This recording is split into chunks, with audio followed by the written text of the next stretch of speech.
ಒಂದು ಕಾಲದಲ್ಲಿ ಯಾವ ನಾಯಕರ ವಿರುದ್ಧ ಇಡಿ, ಸಿಬಿಐ, ಐಟಿ ರೈಡ್ಗಳು ಆಗ್ತಿತ್ತೋ, ಯಾವ ನಾಯಕರನ್ನ ಭ್ರಷ್ಟರು ಎಂದು ದೊಡ್ಡ ಮಟ್ಟದಲ್ಲಿ ಆರೋಪಿಸಲಾಗ್ತಿತ್ತೋ ಅದೇ ನಾಯಕರು ಇಂದು ಆಡಳಿತ ಪಕ್ಷದ ವೇದಿಕೆಗಳಲ್ಲಿ ನಗುನಗುತ್ತಾ ನಿಂತಿದ್ದಾರೆ. ಇದು ಕಾಕತಾಳೀಯವೋ ಅಥವಾ ರಾಜಕೀಯ ತಂತ್ರವೋ? ಸಾಕಷ್ಟು ವರ್ಷಗಳಿಂದ ಭಾರತದ ರಾಜಕೀಯದಲ್ಲಿ ಒಂದು ಬಲವಾದ ಮಾತು ಕೇಳಿ ಬರ್ತಾ ಇದೆ. ಅದೇ ವಾಷಿಂಗ್ ಮಷಿನ್ ಪಾರ್ಟಿ ಹಾಗೂ ಆಪರೇಷನ್ ಕಮಲ. ವಿಪಕ್ಷಗಳ ನಾಯಕರ ಆರೋಪದ ಪ್ರಕಾರ ಕೇಂದ್ರ ತನಿಖಾ ಸಂಸ್ಥೆಗಳ ಭಯ ತೋರಿಸಿ ವಿರೋಧ ಪಕ್ಷದ ನಾಯಕರನ್ನ ಹೆದರಿಸಿ ನಂತರ ಅವರನ್ನ ತಮ್ಮದೇ ಪಕ್ಷಕ್ಕೆ ಸೇರಿಸಿಕೊಳ್ಳಲಾಗ್ತಾ ಇದೆ. ಒಮ್ಮೆ ಆ ನಾಯಕರು ಬಿಜೆಪಿ ಸೇರಿದ ತಕ್ಷಣ ಅವರ ಮೇಲಿದ್ದ ಭ್ರಷ್ಟಾಚಾರದ ಪ್ರಕರಣಗಳು, ಹಗರಣಗಳು ನಾಶವಾಗುತ್ತವೆ ಅಥವಾ ತನಿಖೆಯೇ ನಿಂತು ಹೋಗುತ್ತೆ. ನಿಜವಾಗಿಯೂ ಕೇಂದ್ರ ತನಿಖಾ ಸಂಸ್ಥೆಗಳನ್ನ ರಾಜಕೀಯ ಅಸ್ತ್ರವಾಗಿ ಬಳಸಿಕೊಳ್ಳಲಾಗ್ತಾ ಇದೆಯಾ? ಬಿಜೆಪಿ ಹೈಕಮಾಂಡ್ ಮೇಲಿರುವ ಈ ದೊಡ್ಡ ಆರೋಪದ ಹಿಂದಿರುವ ನಿಜವಾದ ಕತೆ ಏನು? ವಾಷಿಂಗ್ ಮಷಿನ್ ಎಂಬ ಹೆಸರು ಬರಲು ಕಾರಣವೇನು? ಇದರ ಬಗ್ಗೆನೇ ಒಂದು ವಿಶೇಷ ವರದಿ ಇದೆ, ಬನ್ನಿ ನೋಡ್ತಾ ಹೋಗೋಣ. ಸ್ನೇಹಿತರೆ, ಭಾರತೀಯ ರಾಜಕೀಯ ವಲಯದಲ್ಲಿ ಕೇಂದ್ರ ತನಿಖಾ ಸಂಸ್ಥೆಗಳ ಪಾತ್ರ, ಪಕ್ಷಾಂತರ ರಾಜಕೀಯ ಸ್ವರೂಪ ಮತ್ತು ಆಡಳಿತ ಪಕ್ಷ ಅಂದ್ರೆ ಬಿಜೆಪಿ ಪಾರ್ಟಿ ನಿಯಂತ್ರಿಸುವ ಕೇಂದ್ರ ಹೈಕಮಾಂಡ್ನ ವ್ಯೂಹಾತ್ಮಕ ನಿರ್ಧಾರಗಳು ತೀವ್ರ ಸಂಸದೀಯ ಮತ್ತು ನ್ಯಾಯಾಂಗೀಯ ಚರ್ಚೆಗಳಿಗೆ ಗ್ರಾಸವಾಗಿದೆ. ವಿರೋಧ ಪಕ್ಷಗಳು ಹೊರಿಸುತ್ತಿರುವ ಪ್ರಮುಖ ಆರೋಪವೇನು ಅಂದ್ರೆ ಇಡಿ, ಸಿಬಿಐ, ಐಟಿಯಂತಹ ಕೇಂದ್ರೀಯ ತನಿಖಾ ಸಂಸ್ಥೆಗಳನ್ನು ಭ್ರಷ್ಟಾಚಾರ ಪ್ರಕರಣ ಎದುರಿಸುತ್ತಿರುವ ವಿಪಕ್ಷ ನಾಯಕರ ವಿರುದ್ಧ ಅಸ್ತ್ರವಾಗಿ ಬಳಸಲಾಗುತ್ತಿದೆ. ಈ ನಾಯಕರಿಗೆ ಕಾನೂನಾತ್ಮಕ ಶಿಕ್ಷೆಯ ಭಯ ಹುಟ್ಟಿಸಿ ನಂತರ ಆಪರೇಷನ್ ಕಮಲ ಎಂಬ ತಂತ್ರದ ಮೂಲಕ ಇವರನ್ನ ಬಿಜೆಪಿಗೆ ಸೇರ್ಪಡೆಗೊಳಿಸಲಾಗುತ್ತಿದೆ ಎಂಬುದು ಪ್ರಮುಖ ವಾದವಾಗಿದೆ. ಈ ಪ್ರಕ್ರಿಯೆಯನ್ನ ರಾಜಕೀಯ ವಿಶ್ಲೇಷಕರು, ರಾಜಕೀಯ ಪಂಡಿತರು ಮತ್ತು ವಿಪಕ್ಷಗಳು ವಾಷಿಂಗ್ ಮಷಿನ್ ರಾಜಕೀಯ ಎಂದು ವ್ಯಾಖ್ಯಾನಿಸ್ತಾ ಇವೆ. ಈ ಸಿದ್ಧಾಂತದ ಪ್ರಕಾರ ಎಷ್ಟೇ ಗಂಭೀರ ಭ್ರಷ್ಟಾಚಾರದ ಆರೋಪ ಎದುರಿಸ್ತಾ ಇದ್ರೂ ಕೂಡ ಒಬ್ಬ ನಾಯಕ ಬಿಜೆಪಿಗೆ ಸೇರ್ಪಡೆಯಾದ ತಕ್ಷಣ ಅವನ ಮೇಲಿನ ತನಿಖಾ ಪ್ರಕ್ರಿಯೆಗಳು ನಿಂತು ಹೋಗುತ್ತವೆ, ಸಂಪೂರ್ಣವಾಗಿ ಸ್ಥಗಿತಗೊಳ್ಳುತ್ತವೆ ಅಥವಾ ಅಧಿಕೃತವಾಗಿ ಮುಕ್ತಾಯವನ್ನ ಕಾಣುತ್ತವೆ. ಸ್ನೇಹಿತರೆ, ಭಾರತೀಯ ರಾಜಕೀಯದಲ್ಲಿ ವಾಷಿಂಗ್ ಮಷಿನ್ ಎಂಬ ಪದ ಬಳಕೆಯು ತನಿಖಾ ಸಂಸ್ಥೆಗಳ ಭೀತಿಯಿಂದ ಪಕ್ಷಾಂತರ ಮಾಡುವ ರಾಜಕಾರಣಿಗಳಿಗೆ ದೊರೆಯುವ ಕಾನೂನಾತ್ಮಕ ರಕ್ಷಣೆಯನ್ನ ಸೂಚಿಸುವ ಪದ ಬಳಕೆಯಾಗಿದೆ. 2014 ನಂತರ ಕೇಂದ್ರದಲ್ಲಿ ಆಡಳಿತ ಬದಲಾವಣೆಯಾದ ಬಳಿಕ ಈ ಮಾದರಿಯು ಹೆಚ್ಚು ವ್ಯಾಪಕವಾಗಿದೆ ಎಂಬುದು ಮಾಧ್ಯಮ ಮತ್ತು ಶೈಕ್ಷಣಿಕ ವಿಶ್ಲೇಷಣೆಗಳಿಂದ ವ್ಯಕ್ತವಾಗುತ್ತದೆ. ದಿ ಇಂಡಿಯನ್ ಎಕ್ಸ್‌ಪ್ರೆಸ್ ನಡೆಸಿದ ಪ್ರಮುಖ ತನಿಖಾ ವರದಿಯ ಪ್ರಕಾರ 2014 2024 ಅವಧಿಯಲ್ಲಿ ವಿವಿಧ ವಿರೋಧ ಪಕ್ಷಗಳಲ್ಲಿದ್ದು ಕೇಂದ್ರ ತನಿಖಾ ಸಂಸ್ಥೆಗಳ ತನಿಖೆಯನ್ನ ಎದುರಿಸ್ತಾ ಇದ್ದ ಒಟ್ಟು 25 ಪ್ರಮುಖ ರಾಜಕಾರಣಿಗಳು ಈಗ ಬಿಜೆಪಿಯಲ್ಲಿದ್ದಾರೆ.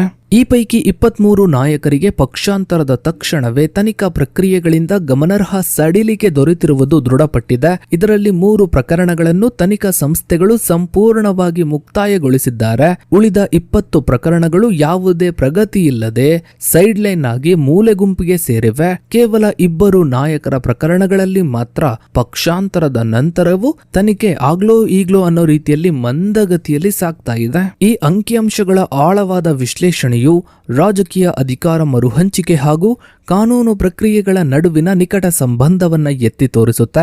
ಎಕ್ಸಾಂಪಲ್ಗೆ, ಅಸ್ಸಾಂನ ಪ್ರಸ್ತುತ ಮುಖ್ಯಮಂತ್ರಿ ಹಿಮಂತ ಬಿಸ್ವ ಶರ್ಮಾ ಅವರು ಕಾಂಗ್ರೆಸ್ನಲ್ಲಿದ್ದಾಗ ಶಾರದಾ ಚಿಟ್ ಫಂಡ್ ಮತ್ತು ಲೂಯಿಸ್ ಹಗರಣಗಳಲ್ಲಿ ಸಿಬಿಐ ಮತ್ತು ಇಡಿ ತನಿಖೆಗೆ ಒಳಗಾಗಿದ್ರು. ಆದ್ರೆ ಇವರು 2015ರಲ್ಲಿ ಬಿಜೆಪಿಗೆ ಸೇರಿದ ನಂತರ ಇವರ ವಿರುದ್ಧದ ಕ್ರಮಗಳು ನಿಂತು ಹೋದ್ವು. ಇದೇ ರೀತಿ ಮಹಾರಾಷ್ಟ್ರದಲ್ಲಿ ಎನ್ಸಿಪಿ ನಾಯಕ ಪ್ರಫುಲ್ ಪಟೇಲ್ ವಿರುದ್ಧ ಏರ್ ಇಂಡಿಯಾ ವಿಮಾನ ಲೀಸಿಂಗ್ ಹಗರಣಕ್ಕೆ ಸಂಬಂಧಿಸಿದಂತೆ 2017ರಲ್ಲಿ ಸಿಬಿಐ ಪ್ರಕರಣವನ್ನ ದಾಖಲಿಸಿತ್ತು. ಇವರು 2023ರಲ್ಲಿ ಅಜಿತ್ ಪವಾರ್ ಬಣದೊಂದಿಗೆ ಮಹಾಯುತಿ ಮೈತ್ರಿಕೂಟಕ್ಕೆ ಸೇರಿದ 8 ತಿಂಗಳಲ್ಲೇ ಅಂದ್ರೆ ಮಾರ್ಚ್ 2024ರಲ್ಲಿ ಸಿಬಿಐ ಈ ಪ್ರಕರಣದಲ್ಲಿ ಅಧಿಕೃತವಾಗಿ ಕ್ಲೋಸರ್ ರಿಪೋರ್ಟ್ ಅನ್ನ ಸಲ್ಲಿಸಿತು. ಇನ್ನು ಮಹಾರಾಷ್ಟ್ರದ ಮತ್ತೊಬ್ಬ ನಾಯಕ ಅಜಿತ್ ಪವಾರ್ ವಿರುದ್ಧದ ಮಹಾರಾಷ್ಟ್ರ ರಾಜ್ಯ ಸಹಕಾರಿ ಬ್ಯಾಂಕ್ ಹಗರಣದಲ್ಲಿ ಮುಂಬೈ ಪೊಲೀಸರು ಸಲ್ಲಿಸಿದ ಕ್ಲೋಸರ್ ರಿಪೋರ್ಟ್ ಆಧಾರದ ಮೇಲೆ ಇಡಿ ಪ್ರಕರಣವು ನಿಷ್ಕ್ರಿಯಗೊಳ್ತು. ಪಶ್ಚಿಮ ಬಂಗಾಳದ ಸುವೆಂದು ಅಧಿಕಾರಿ ಸ್ಟಿಂಗ್ ಕಾರ್ಯಾಚರಣೆಯ ಆರೋಪವನ್ನ ಎದುರಿಸ್ತಾ ಇದ್ರು. ಇವರು ಟಿಎಂಸಿಯಿಂದ ಬಿಜೆಪಿಗೆ ಬಂದ ನಂತರ ಇವರ ವಿಚಾರಣೆಗೆ ಪ್ರಾಸಿಕ್ಯೂಷನ್ ಅನುಮತಿ ಪ್ರಕ್ರಿಯೆ ವಿಳಂಬಗೊಂಡಿದೆ. ಸ್ನೇಹಿತರೆ, ಆಪರೇಷನ್ ಕಮಲ ಎಂಬುದು ಭಾರತೀಯ ಸಂಸದೀಯ ವ್ಯವಸ್ಥೆಯಲ್ಲಿ ಸ್ಪಷ್ಟ ಬಹುಮತವಿಲ್ಲದೆ ಇದ್ರೂ ಸರ್ಕಾರವನ್ನ ರಚಿಸುವ ಅಥವಾ ಉಳಿಸಿಕೊಳ್ಳುವ ಅಥವಾ ಉರುಳಿಸುವ ನಿಟ್ಟಿನಲ್ಲಿ ಆಡಳಿತ ಪಕ್ಷವು ಬಳಸುವ ಅಥವಾ ವಿರೋಧ ಪಕ್ಷವು ಬಳಸುವ ಒಂದು ವಿಶೇಷ ರಾಜಕೀಯ ಕುತಂತ್ರವಾಗಿದೆ ಅಂತಾನೆ ಹೇಳಬಹುದು. 1985ರ 52ನೇ ಸಂವಿಧಾನಿಕ ತಿದ್ದುಪಡಿಯ ಮೂಲಕ ಜಾರಿಗೆ ತರಲಾದ 10ನೇ ಅನುಸೂಚನೆ ಪಕ್ಷಾಂತರ ವಿರೋಧಕ ಕಾಯ್ದೆಯನ್ನು ಯಶಸ್ವಿಯಾಗಿ ದಾಟಿ ಸರ್ಕಾರವನ್ನ ರಚಿಸಲು ಈ ಕುತಂತ್ರವನ್ನ ವಿನ್ಯಾಸಗೊಳಿಸಲಾಗಿದೆ. ಈ ಕುತಂತ್ರದ ಕಾರ್ಯಾಚರಣಾ ವಿಧಾನವು ಅತ್ಯಂತ ನಿರ್ದಿಷ್ಟವಾಗಿದೆ. ವಿಧಾನಸಭೆಯಲ್ಲಿ ಬಹುಮತಕ್ಕೆ ಕೊರತೆ ಇರುವಾಗ ವಿರೋಧ ಪಕ್ಷಗಳ ಶಾಸಕರನ್ನು ನೇರವಾಗಿ ತಮ್ಮ ಪಕ್ಷಕ್ಕೆ ಸೇರಿಸಿಕೊಂಡರೆ ಪಕ್ಷಾಂತರ ನಿರೋಧಕ ಕಾಯ್ದೆಯಡಿ ಅವರ ಶಾಸಕತ್ವ ರದ್ದಾಗುತ್ತದೆ. ಇದನ್ನ ತಪ್ಪಿಸಲು ವಿಪಕ್ಷದ ಶಾಸಕರು ತಮ್ಮ ಶಾಸಕ ಸ್ಥಾನಕ್ಕೇನೆ ರಾಜೀನಾಮೆ ನೀಡುವಂತೆ ಹಣದ ಅಧಿಕಾರದ ಆಮಿಷ ಒಡ್ಡಿ ಅವರನ್ನ ಪ್ರೇರೇಪಿಸಲಾಗುತ್ತದೆ. ಶಾಸಕರು ರಾಜೀನಾಮೆ ನೀಡಿದಾಗ ವಿಧಾನಸಭೆಯ ಒಟ್ಟು ಸದಸ್ಯರ ಸಂಖ್ಯೆ ಕಡಿಮೆಯಾಗುತ್ತದೆ. ಪರಿಣಾಮವಾಗಿ ಸರಳ ಬಹುಮತಕ್ಕೆ ಬೇಕಾದ ಸಂಖ್ಯಾಬಲದ ಮಿತಿ ಕೆಳಗೆ ಇಳಿಯುತ್ತದೆ. ಇದು ಆಡಳಿತ ಅಥವಾ ಸರ್ಕಾರ ರಚಿಸಲು ಬಯಸುವ ಪಕ್ಷಕ್ಕೆ ಸದನದಲ್ಲಿ ಸುಲಭವಾಗಿ ಬಹುಮತವನ್ನ ಸಾಬೀತುಪಡಿಸಲು ಅವಕಾಶವನ್ನ ಮಾಡಿಕೊಡುತ್ತದೆ. ತದನಂತರ ರಾಜೀನಾಮೆ ನೀಡಿದ ಶಾಸಕರಿಗೆ ಉಪಚುನಾವಣೆಯಲ್ಲಿ ಆಡಳಿತ ಪಕ್ಷದ ಟಿಕೆಟ್ ಅನ್ನ ನೀಡಲಾಗುತ್ತದೆ ಅಥವಾ ವಿಧಾನ ಪರಿಷತ್ ಅಂದ್ರೆ MLC ಮೂಲಕ ಮಂತ್ರಿ ಸ್ಥಾನವನ್ನ ನೀಡಲಾಗುತ್ತದೆ. ಇನ್ನು ಸ್ನೇಹಿತರೆ, ನಮಗೆ ಅಂದ್ರೆ ಕರ್ನಾಟಕದವರಿಗೆ ನಾಚಿಕೆಯಾಗುವಂತಹ ಒಂದು ವಿಷಯ ಏನು ಅಂದ್ರೆ ಈ ಕುತಂತ್ರ, ಈ ಪ್ರಜಾಪ್ರಭುತ್ವವನ್ನ ಅಳಿಸಿ ಹಾಕುವಂತಹ ಒಂದು ಕುತಂತ್ರ ಶುರುವಾಗಿದ್ದು ಮೊದಲ ಬಾರಿಗೆ ನಮ್ಮ ಕರ್ನಾಟಕದಲ್ಲೇ. ಈ ಕುತಂತ್ರವು ಪ್ರಥಮ ಬಾರಿಗೆ 2008ರಲ್ಲಿ ಕರ್ನಾಟಕದಲ್ಲಿ ಅನಾವರಣಗೊಳ್ತು. 2008ರ ವಿಧಾನಸಭಾ ಚುನಾವಣೆಯಲ್ಲಿ ಬಿಜೆಪಿ 110 ಸ್ಥಾನಗಳನ್ನು ಗಳಿಸಿ ಬಹುಮತಕ್ಕೆ 3 ಸ್ಥಾನಗಳ ಕೊರತೆಯನ್ನ ಎದುರಿಸಿದಾಗ ಮಾಜಿ ಸಚಿವ ಜನಾರ್ದನ ರೆಡ್ಡಿ ಅವರ ನೇತೃತ್ವದಲ್ಲಿ ಕಾಂಗ್ರೆಸ್ ಮತ್ತು ಜೆಡಿಎಸ್ನ 7 ಶಾಸಕರ ರಾಜೀನಾಮೆಯನ್ನ ಪಡೆಯಲಾಯಿತು. ಈ ಶಾಸಕರಿಗೆ ಹಣ ಮತ್ತು ಸಚಿವ ಸ್ಥಾನದ ಆಮಿಷವನ್ನ ಒಡ್ಡಲಾಗಿತ್ತು ಎಂಬ ದೊಡ್ಡ ಆರೋಪಗಳು ಕೂಡ ಕೇಳಿಬಂದವು. ತದನಂತರ 2019ರಲ್ಲಿ ಕರ್ನಾಟಕದಲ್ಲಿ ಅಧಿಕಾರದಲ್ಲಿದ್ದ ಕಾಂಗ್ರೆಸ್ ಜೆಡಿಎಸ್ ಸಮ್ಮಿಶ್ರ ಸರ್ಕಾರವನ್ನ ಪತನಗೊಳಿಸಲು 15 ಕಾಂಗ್ರೆಸ್ ಮತ್ತು 2 ಜೆಡಿಎಸ್ ಶಾಸಕರು ರಾಜೀನಾಮೆಯನ್ನ ನೀಡಿ ಬಿಜೆಪಿಗೆ ಸೇರಿದರು. ಇದು BS ಯಡಿಯೂರಪ್ಪನವರ ನೇತೃತ್ವದಲ್ಲಿ ಬಿಜೆಪಿ ಸರ್ಕಾರ ಮರಳಿ ಅಧಿಕಾರಕ್ಕೆ ಬರಲು ದಾರಿಯನ್ನ ಮಾಡಿಕೊಡ್ತು.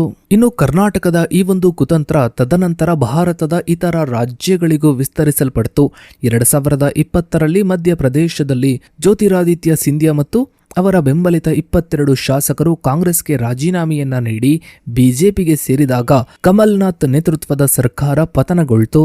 ಈ ಆಪರೇಷನ್ ಕಮಲ ಅಥವಾ ಆಪರೇಷನ್ ಹಸ್ತ ಇವೆಲ್ಲವೂ ಪ್ರಜಾಪ್ರಭುತ್ವಕ್ಕೆ ದೊಡ್ಡ ಕಂಟಕ ಅಂತಾನೆ ಹೇಳಬಹುದು. ಯಾಕಂದ್ರೆ ಒಂದು ಸಣ್ಣ ಎಕ್ಸಾಂಪಲ್ ಕೊಟ್ಟು ಹೇಳೋದಾದ್ರೆ ಬೆಂಗಳೂರಿನ RR ನಗರ ಅಂತ ತಗೊಳ್ಳಿ. ಆ ನಗರದ ಶಾಸಕ ಮುನಿರತ್ನ ಅವರು ಕಾಂಗ್ರೆಸ್ನಿಂದ RR ನಗರ ಕ್ಷೇತ್ರದಲ್ಲಿ ಚುನಾವಣೆಯನ್ನ ಸ್ಪರ್ಧಿಸಿದ್ರು, ಗೆಲುವನ್ನು ಕೂಡ ಸಾಧಿಸಿದ್ರು. ನಂತರ ಬಿಜೆಪಿ ಜೊತೆಗೆ ಕೈಜೋಡಿಸಿ ಬಿಜೆಪಿ ಜೊತೆಗೆ ರಾಜಿ ಮಾಡಿಕೊಂಡು ತಮ್ಮ ಸ್ಥಾನಕ್ಕೆ ರಾಜೀನಾಮೆಯನ್ನ ಕೊಡ್ತಾರೆ. ರಾಜೀನಾಮೆ ಕೊಡೋದು ಅಷ್ಟೊಂದು ಸುಲಭದ ಮಾತೇ ಅಲ್ಲ. ಯಾಕಂದ್ರೆ ಜನ ಇಂತಹ ನಾಯಕ ಬೇಕು ಅಂತ ಅವರಿಗೆ ಮತ ಚಲಾಯಿಸಿ ಅವರನ್ನ ಗೆಲ್ಲಿಸಿ ಕಳುಹಿಸಿರ್ತಾರೆ. ಇಂತಹ ಪರಿಸ್ಥಿತಿಯಲ್ಲಿ ಜನರ ಬೆಂಬಲವನ್ನ ಅಥವಾ ಜನರ ಆದೇಶವನ್ನ ತಿರಸ್ಕರಿಸೋದು ಈ ರಾಜೀನಾಮೆ ಕೊಡೋದಕ್ಕೆ ಸಮ. ಅಂದ್ರೆ ಜನ ನಾನು ನಿನಗೆ ಬೆಂಬಲವನ್ನ ಕೊಡ್ತೀನಿ ಅಂತ ಬಂದ್ರು ಕೂಡ ಇವರು ಅದನ್ನ ತಿರಸ್ಕರಿಸ್ತಾ ಇದ್ದಾರೆ ಅಂತ ಅರ್ಥ.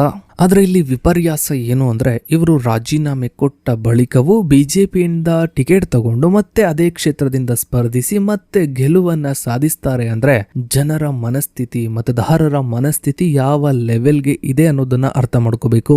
ಸೊ ಇದಾಗಿತ್ತು ಸ್ನೇಹಿತರೆ ಇವತ್ತಿನ ಈ ಒಂದು ವಿಡಿಯೋದ ಬಗ್ಗೆ ನಿಮ್ಮ ಅನಿಸಿಕೆ ಅಭಿಪ್ರಾಯಗಳನ್ನ ತಪ್ಪದೆ ಕಮೆಂಟ್ ಸೆಕ್ಷನ್ ಅಲ್ಲಿ ಕಮೆಂಟ್ ಮಾಡಿ. ಹಾಗೆ ವಿಡಿಯೋಗೊಂದು ಲೈಕ್ ಮಾಡ್ತಾ ವಿಡಿಯೋನ ಆದಷ್ಟು ಎಲ್ಲ ಕಡೆ ಶೇರ್ ಮಾಡಿ. ನೀವಿನ್ನು ನಮ್ಮ ಚಾನಲ್ಗೆ ಸಬ್ಸ್ಕ್ರೈಬ್ ಆಗಿಲ್ಲ ಅಂದ್ರೆ ಕೆಳಗಡೆ ಕಾಣ್ತಾ ಇರೋ ಸಬ್ಸ್ಕ್ರೈಬ್ ಬಟನ್ ಕ್ಲಿಕ್ ಮಾಡಿ. ಹಾಗೆ ಪಕ್ಕದಲ್ಲಿ ಕಾಣೋ ಬೆಲ್ ಐಕಾನ್ ಕೂಡ ಕ್ಲಿಕ್ ಮಾಡಿ. Thanks for